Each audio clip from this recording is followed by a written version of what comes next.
আচ্ছা, তিনজন নিহত লাশের ময়নাতদন্ত সম্পন্ন হয়েছে এবং লাশ পরিবারের নিকট হস্তান্তরের বিষয়টি প্রক্রিয়াধীন আছে। এলাকায় অতিরিক্ত পুলিশ ফোর্স মোতায়েন আছে এবং আইন শৃঙ্খলা পরিস্থিতি স্বাভাবিক আছে।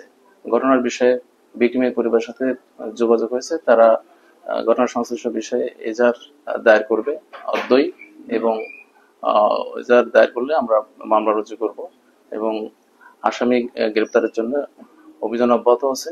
খুব শীঘ্রই আমরা ঘটনার সাথে সংশ্লিষ্ট ব্যক্তিদের গ্রেপ্তার করবো, আইনের আওতায় আনতে পারবো।